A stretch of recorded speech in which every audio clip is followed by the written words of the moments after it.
usually this homily, this particular gospel is used to justify the fact that we should have separation of state and church. This is what they normally go to. But it is so much deeper than separation of church and state, or the secular from the religious.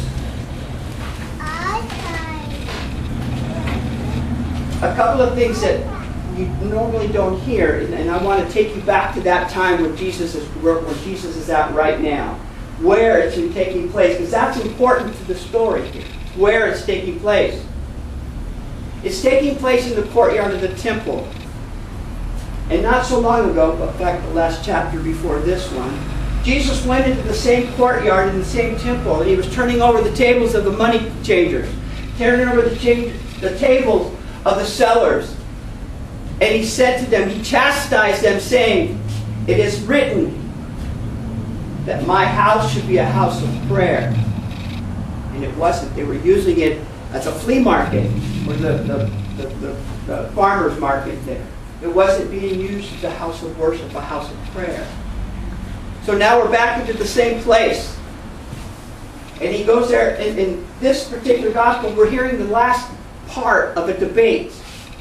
But it truly wasn't a debate, it was more of an ambush. Because what happened was the Herodians got together with the Pharisees and the Zealots.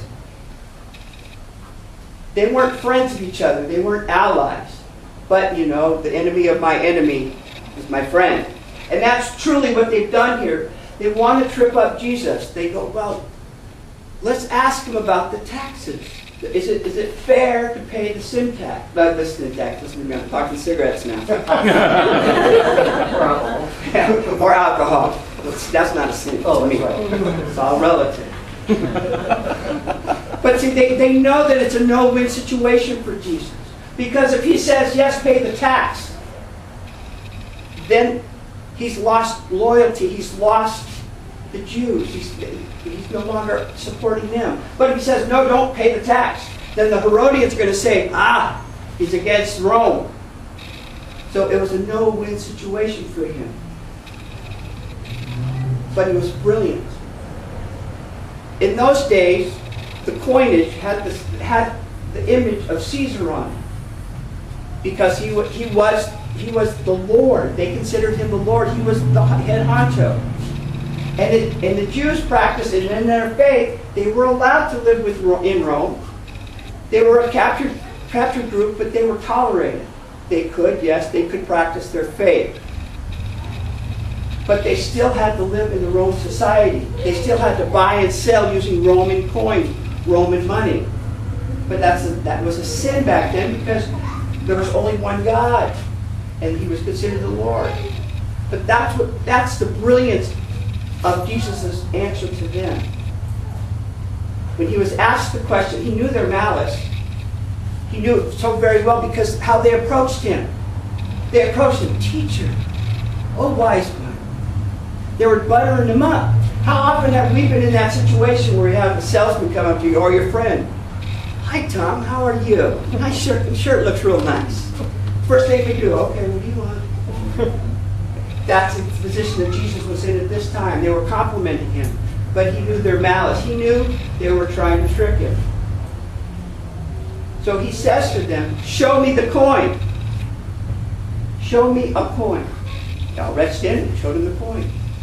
And at that moment, that's when he had it. Because if they were true believers, these are the people who are trying to discredit him. They had the coinage, which was illegal at the time for their religion, and they had it in their own house of God. In today's society, we still have images on our money. But it's not an accident that our images aren't of living people. Because our money doesn't belong to our leaders, it belongs to the people. So we put our dead presidents on there. Well, most of the presidents. Because we live in a society where money, we can't live without it. It's impossible to live without money. We have to use money to buy goods. We work in order to get money so we can buy, to survive. But it's not a matter of choosing the secular world or the religious world. The brilliance of what Christ said here is that repay to Caesar what belongs to him, and to God what belongs to God. What is that? What belongs to God? The answer is yes. Everything. Because even the secular section, the government, the state, is of God. Now we don't. It is of God, but that's not who we worship. That's not who we pay reverence to. Because those are humans that are in the position to do for us. It's not unreasonable to pay taxes when we benefit from what we get. How many people enjoy paying taxes? I didn't think so. Because I don't. But it's necessary. Because in our society, what we do here, it benefits everyone. And we benefit from that also. But we surely don't have to choose a secular. And it amuses me when people try to say, well, you got to separate church from state. That's not possible. It's not possible. Yes, the church, we stay away from politics, which is a good idea. But you still need to remember that everything is of God. I heard a joke about politics. Let's break down that word, politics. Poly, many. Ticks, blood-sucking bugs. Many blood-sucking bugs. I like it. Because that makes sense to me. Okay? Politics, perfect name. But as Christians, we are called to live in a world and to deal with situations and people that sometimes we do not like or don't agree with. But as Christians, we're called to give to God what is God's. And that's His gift of faith, His gift to us of love, and His gift to us in hope. Now, we have hope, not in our government. We don't have faith in our government. But we have faith in God, that He is going to fulfill the promises and take care of us, because God is always in charge. It may be difficult at times for us, because we are just mere humans, to understand how He could possibly be in charge and in control. But that's where the faith comes in. How do we give to God what it is? By living. The Thessalonians. Today we heard 1 Thessalonians. That's probably one of the oldest books we have. What the story there is that Paul spent about 3 months with them. And due to some civil unrest, he had to beat a path back home. But he was afraid that in his absence that the people may forget the gospel, what he preached to them. And then when Timothy came back with the good news that in fact they were not only not forgetting, but they were practicing it. They were living it.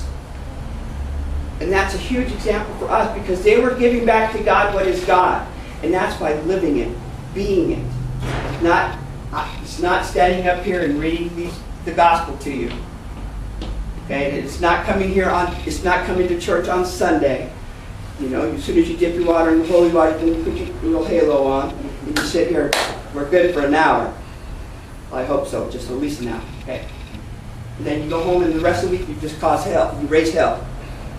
That's not what it's about. Being a Christian isn't so much a philosophy. It's a way of life. It's how you live your life. And if we try to emulate, like the Thessalonians did, try to imitate, try to lead a life as Christ would live it, then we're doing what we need to do. We're paying back to God His gifts to us. It's easy to look at your friends and your family, your loved ones, and be nice to them. It's not so for people who you don't like as much. Another joke, a priest told me a while back, he goes, because we were talking about people, he goes, well, God never made an ugly person. He just made some better looking than others, that's all. Okay? And that's the truth. But people, it's inside what you are. This is truly what you are inside. And if you're giving back to God what is God, all the other minutiae, the politics that are happening, That's beside the point. Just remember that God is in control.